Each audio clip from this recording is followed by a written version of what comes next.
But I was so thirsty then. I was like, whatever. I got my tummy tucked. Yeah, woo, woo. You know, I was too thirsty. I was too geeked. Until time started going and plastic surgery started getting more popular. I was so thirsty when I got my first BBL, girl. I barely wore anything. I wore my garments to sleep and stuff, and sometimes I wore it out, but I was just so ready to like show my body. So, as most of y'all know, I went and I actually got two BBLs back to back without informing my doctor the second time, which was a big mistake. I should have let my doctor know what I had going on. I should let my doctor know that I already had a BBL. That was a really, really, really big mistake. Go again. Here we are once again. Only a few days ago, we had the case of the late Elena Jessica. The very gorgeous, drop-dead gorgeous Elena had earlier carried out the butt lift some time ago, but needed a touch-up. A touch-up is a term they used to refer to having a second procedure. Maybe you do not quite like the outcome of the first, or you feel maybe one of the hips are not the same size with the other, or you want to make it bigger. You feel it wasn't, many of the fat died and you didn't get your desired result. So she wanted a touch-up, a second procedure, and she proceeded to Synosia Clinic for the BBL. But the second one proved to be a disaster. Now, I do not know how many of you have watched that video. If you haven't, I do not recommend. You will weep. Due to YouTube community guidelines, of course, I cannot put that video here. It is too graphic to even explain. She was torn apart from her waist down to her thighs. Open. The whole of her thigh bone was hanging out, and the transferred fat was just on top of it. Blood spilling everywhere in the theater, and she was screaming in excruciating pains. Oh, she did not survive it. She died a very, very painful, tragic, and terrifying death.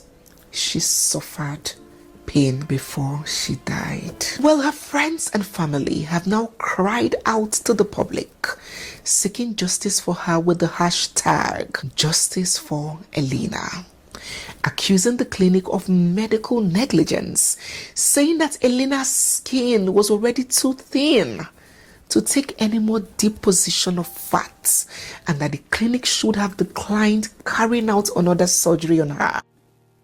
Elena Jessica was a Nigerian socialite, influencer, and many would say a baddie. And she lost her life as a result of yet another surgery. Now, a lot of people are saying it's because she had necrosis and perhaps sepsis. But regardless of whatever happened to her, the reality is that she decided to go under the knife again. Even if it's for a correction, she was correcting what a lot of people are saying she didn't need to correct, because she dang near looked perfect, like the beauty standard.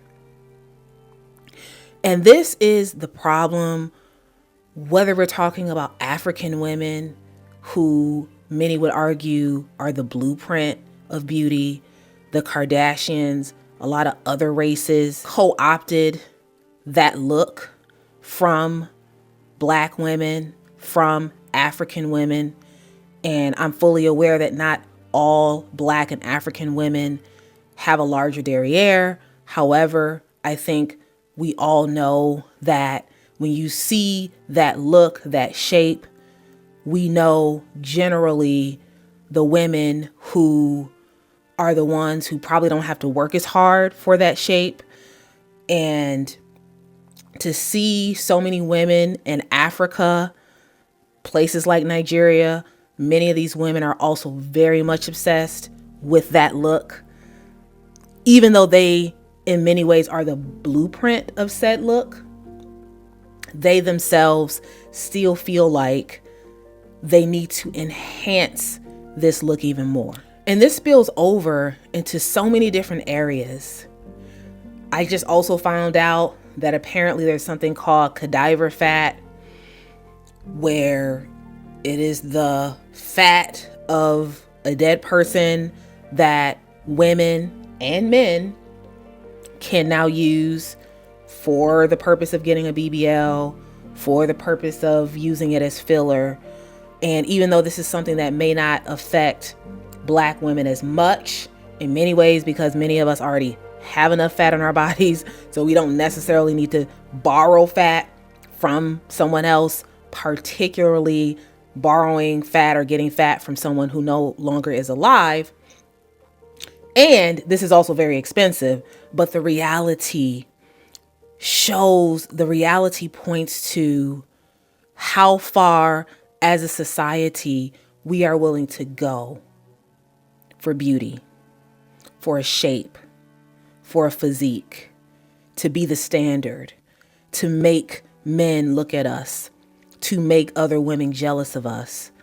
How far we are willing to go is what all of this is pointing to. The thing that a lot of people don't want to admit is that when you talk about being thirsty, there's being thirsty in terms of your actions, but there's also looking thirsty.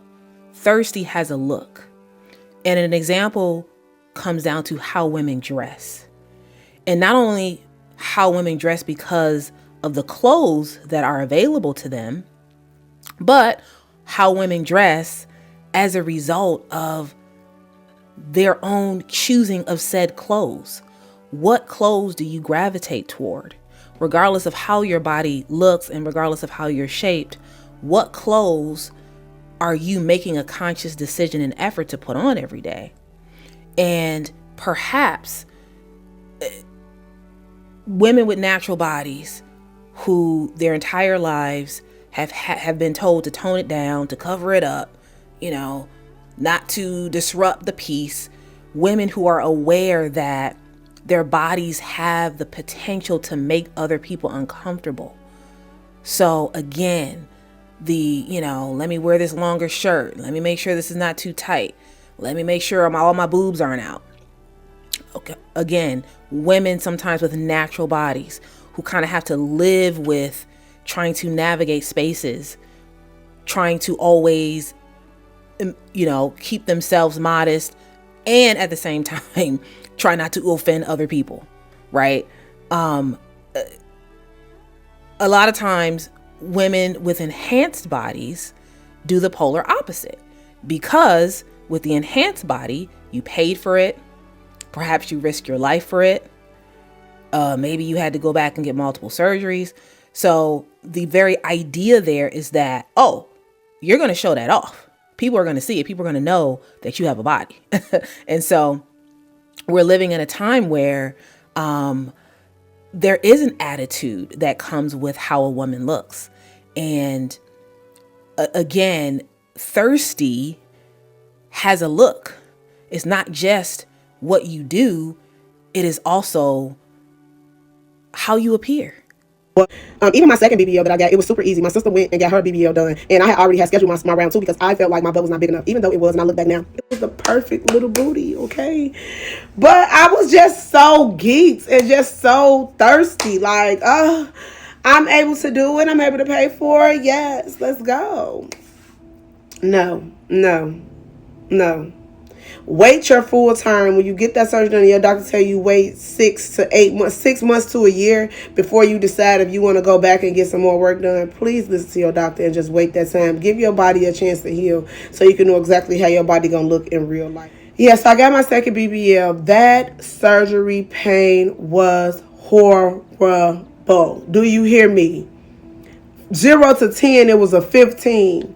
I couldn't even fit in my faja. It was burning so bad I couldn't even fit in the faja that the doctor had to cut my booty out. That's how big my butt was. I did not go in asking for no big bodacious booty. I just wanted a bigger booty. But like I said, when you do not do your research and you do not know what you're going in there talking about, them doctors will give you whatever they want to give you. He specializes in vixen body, big booty, stripper booty people, okay? I said, was I your guinea pig? Because he was so excited, girl, after he did my surgery. Like, you would have thought he won a Grammy. He was so excited. Like, it was a work of art. I took so many pictures. In pain, mind you. I did end up wanting to get 2 reductions, which is why my butt is the size that it is now. Do I want it smaller? Absolutely. If I could get it all the way took out, I honestly would. I don't really care for the whole BBL thing. I love getting dressed and putting on real clothes. And you know, when you have a BBL, sometimes your body don't look right in the regular clothes. So that's why a lot of people who got BBLs and big old booties wear spandex, because they really can't fit nothing else. And then they butt to waist ratio look crazy in jeans. So, you know, I still deal with that now. But it's a little bit better. You know, it's a little bit better. But I'm really happy that I went and got those 2 reductions. That's one thing that I did not regret. I do not regret my I don't regret my breast. I don't regret my revision. Only thing I really regret is the second BBL. That's what I regret. Because I feel like the first BBL would have looked more natural. Kelly B talks about this. I have featured Kelly B on this channel before a few different times. Kelly B is one of my favorite YouTubers. She is one of the first YouTubers to talk about not only regretting her BBL, but one of the first YouTubers to go viral for a video about regretting her BBL. And one of the reasons why she is one of my favorite YouTubers is because Kelly B speaks very candidly and directly about what she liked about getting 2 BBLs, and also what she didn't like. And as she describes it, she did not like the thirst that she displayed, because she was so overly excited to go out into the world with this body, go party, go to clubs. And she allowed that insatiable desire to control her mind. And not only did it spill over into her behavior, but also into how she would dress. And she addresses all this. One of the things that women often don't think about, which is the clothes that we wear, and how the clothes we wear and the clothes that we want to wear impacts what we do with our body. The fact that some of us want surgery sometimes has to do with the fact that we want to wear certain things. And the things that we want to wear often are probably not even appropriate for most spaces and places, but because we covet a certain look based on baddie Instagram culture, we covet a certain look.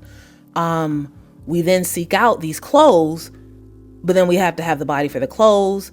And because building a healthy, natural body takes time, building a natural body that's fit takes time, many of us want to choose the quote easy route, which clearly is not the easy route. It is the route of great danger.